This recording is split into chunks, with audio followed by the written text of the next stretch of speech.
Okay, let's talk about the whole clean fiction thing. I don't know about you, but my Instagram feed currently seems to only be talking about one thing. Clean fiction.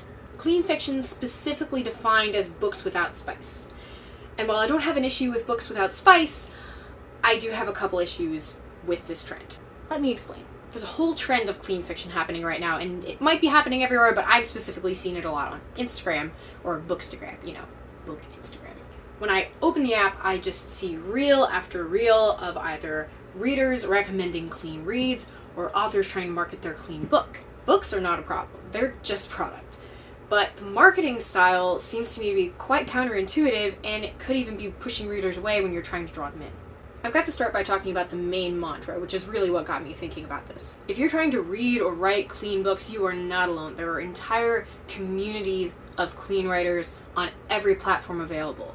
So if you're trying to do those things, you are not swimming alone. So it seems strange to me that a lot of content I've seen recently has come from clean authors or clean readers who are acting like they're the only one. If everyone in the movement is the only one, and there are hundreds of only ones filling up my feed, how do they think they're alone?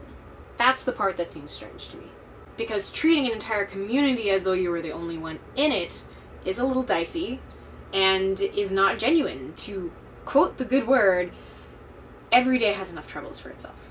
We don't have any business trying to look into the future and find the troubles that are going to happen there and already start mourning them. We have enough troubles for today. So I don't personally know if anyone is actually, making it up, but it sort of seems as though it does, and I don't think we really need to be making up more troubles when we already have plenty in the moment. And again, I'm sure there have been a few people out there who have had someone turn down their book or have had people be rude to them because their book wasn't racy enough for them, but I seriously doubt that the entire publishing industry is taking a blow for creating family-friendly, more fully appealing fiction. The other main issue is how broad the label has become. Fiction keeps expanding, and we keep coming up with new ideas and relabeling genres to be more specific, but clean fiction hasn't seemed to do that. It used to mean squeaky clean. No cursing, no spice, no gore, nothing.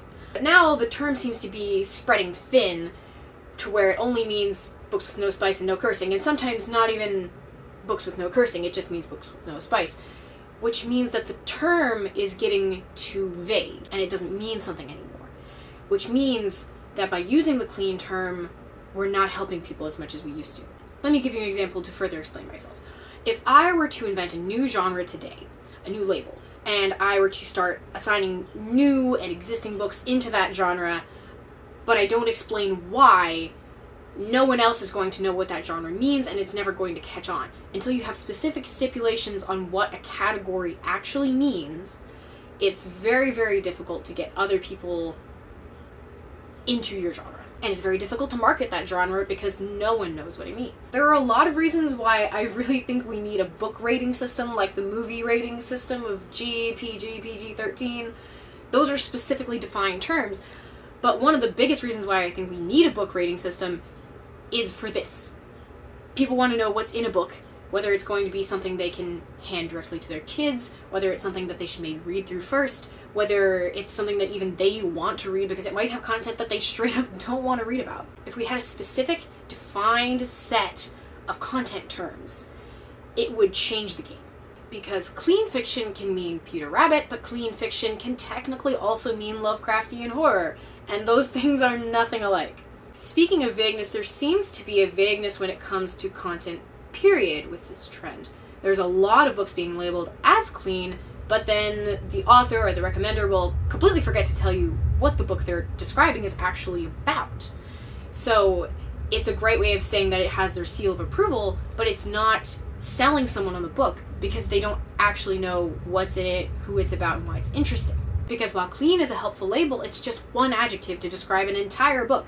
I could describe The Lord of the Rings as inspiring, but to describe it just as inspiring and nothing else would be to completely undermine all of the beauty and the inspiration and the creativity that goes into the masterpiece that is The Lord of the Rings. And not only that, but clean only describes what's not in the book. No spice, no cussing, etc. It's not telling us anything that is in the book. So since you already want to talk about the book, you're trying to recommend it, you're trying to sell it, etc., you're already talking about it. By all means, flesh out your description. The audience wants to know about this already. Tell them more. I'm going to wrap up here, but before I do, let me encourage you. I am not here to try to destroy a genre. I'm not here to try to discourage the genre.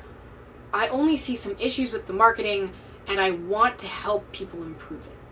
I'm here to build up, not to break down, and I want to read more clean fiction and actually understand what those books are about so that I can be excited about them. Clean fiction is trending, and that is a thing to be celebrated, not victimized.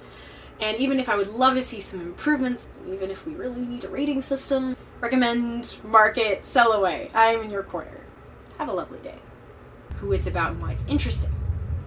Is that an airplane? Very loud, slow airplane. Is it the Blue Angels again? I was gonna say hopefully you can't hear that, but I have a feeling that you can. Because while clean is a helpful label, man, could they pass by, please? This is the slowest passing plane I've ever heard.